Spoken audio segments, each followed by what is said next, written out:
notes. This is Hagrid, and Hagrid is a great horned owl. Are you good? I forget your name. What's your name? Aaron. Aaron. Clench your fist like that. Hold him tight. Are you good? Yeah. No, go ahead. Tell everybody about Hagrid.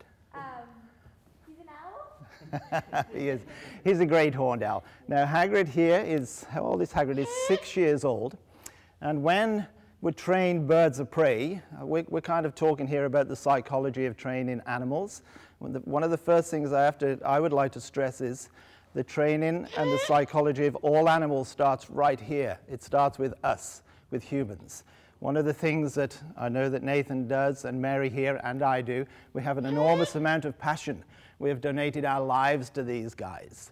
You need to be very passionate if you want to take up a career working with animals. If you think you're going to make some money, become a vet, because they're the only ones that make money, it seems, but nobody else does.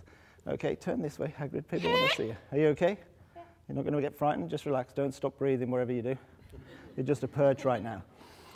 Now, these guys, there are many fascinating things with birds of prey, and they give us 10 or 15 minutes and to talk about kind of 4,500 years we've been training these guys.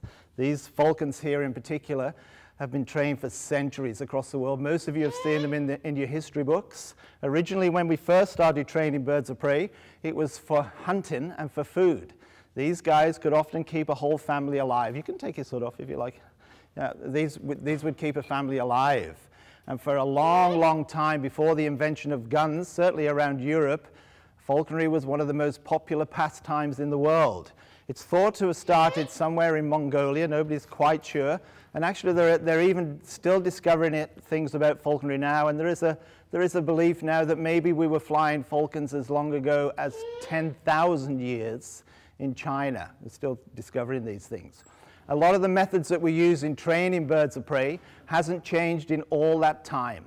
We keep trying to think of new ideas, but you know, with a pastime and a philosophy that's been around for so long, it's really difficult to try and introduce new things. Basically, the way we train a bird of prey, just to keep it really simple, it's all food related.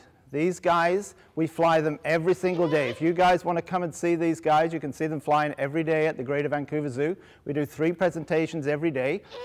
And all across the world, birds of prey are used for presentations in many zoos and birds of prey centers because they actually get to really do what they do in the wild. This particular guy here is called Billy Bob. We bred him there at the Greater Vancouver Zoo.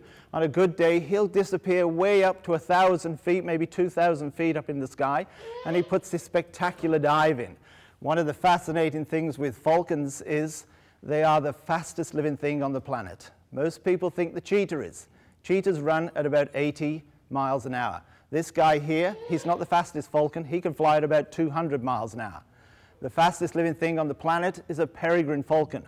They have been recorded at reaching speeds of over 300 miles an hour. Now, not only is the peregrine falcon the fastest thing on Earth, it's also the most successful predator on Earth. You may wonder why. The reason is it occurs on nearly every continent throughout the world. No other predator does. Another really fascinating thing about the peregrine falcon in particular, in the Western world in the late 1960s, we almost wiped the peregrine falcon off the face of the planet. We were using a pesticide called DDT. DDT gets into the food chain, but it doesn't kill the falcon straight away, so it wasn't particularly obvious. What it did, it made all the eggshells very soft. And for something like 7 years in the wild, there was hardly a peregrine falcon bred because they kept breaking the eggs. So there was a huge conservation effort that went on across America and parts of Europe. Millions of dollars were spent on breeding peregrine falcons in captivity and releasing them back into the wild. And it took us about 60 years, and now they're back up to pre-DDT numbers. I guess the important lesson there is we have to be very careful when we start using pesticides or anything like that on our guards. We need to do a huge more research. Okay, we better tell you some more about this guy because he keeps... Do you want to walk around a bit? Can you do that? If he tries to fly, don't worry. The worst he'll do is fly off with you up the rafters. You'll be fine. So Hagrid is a great horned owl. He's calling all the time because one of the easiest ways to train an owl actually is to hand raise them. This guy's actually an orphan. He came from Ontario, and his parents laid the eggs and then they deserted the nest. Sometimes when they do that, we can put the eggs in an incubator. We're really good at incubating eggs now. And this guy, but even though there's 4 eggs, Hagrid was the only one that hatched out. Because he was hatched in an incubator, he had to be hand-raised. When an owl like this, or any bird of prey, is hand-raised, most animals can't be released back into the wild that are hand-raised because they're habituated to humans. So when this guy gets hungry, if I released him into the wild tomorrow, when he gets hungry, all he'd do is come and sit on you guys' house and call at you like this all the time. Feed me.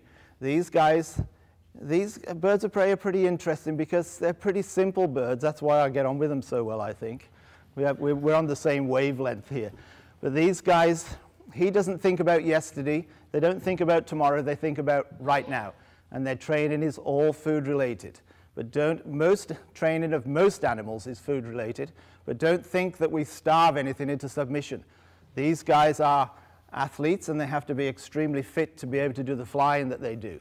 So the art in training a lot of animals, including birds of prey, is we have to be able to gauge how fit they are for how much food that they need. It's pretty easy for us. Nathan can't do it with the sea lion. Maybe you can. Do you weigh your sea lions very often? Every day. Every day, see? Well, we weigh our birds every day just the same, and we know how much food to feed him every day. But because we want these guys to fly free, actually getting them to fly free is dead easy. The hard thing with birds of prey is getting them to come back. That's what we really want them to do. So getting them to come back, these guys have to be hungry. It's just their feed time, just like they would do in the wild. They don't hunt for the fun of it. They have to have a reason to fly, birds of prey, because they are predators. They don't find hunting very easy. And each time they fly, they use up this valuable energy that has to be replaced by hunting again. So actually, the less flying these guys do, all birds of prey are just like most predators. They sit around for 80% of the time doing absolutely nothing. So the less flying they do, the easier life they have. Isn't that right, Hagrid? Are you good? Shall we let somebody else have a hold of him? Does anybody else want to have a go? You do. Come on then. You might as well. We're here. So are all you guys budding animal trainers? Is that what you're here for? You all want to be animal trainers? Is that right? You want my job? It's going. Are you good? We're just going to take him off here. Now we wear these leather gauntlets here because birds of prey, they aren't particularly aggressive. I've worked with all sorts of eagles and vultures, and most of the time they're not particularly aggressive towards us, but they do have really sharp claws. We call them talons, and that's what they use to catch their food. Most people with a bird of prey are frightened of this bit, their beak, this bit up here, because it bites. Even when it bites, he doesn't actually bite that hard. But don't be fooled by a bird of prey's feet. They have immensely powerful feet. To give you a quick example, we get 2 species of eagles here in British Columbia. We get a bald eagle and a golden eagle. Golden eagles are quite capable of catching a wolf if they want to. They have incredibly powerful feet. This guy here, he's a male great horned owl. Females are larger than him. They've been known to catch things as large as a skunk. These guys, they do pretty well in the wild, great horned owls. You maybe even seen them around here. Who's seen owls around here? You get tons of owls. We get about 18 different species of owls in British Columbia. These guys, they do pretty well in the wild. Unlike the spotted owl. Who's heard of the spotted owl? Ah, that's good. All of you have heard of the spotted owl. Well, the spotted owl, we all know, is particularly endangered here in British Columbia.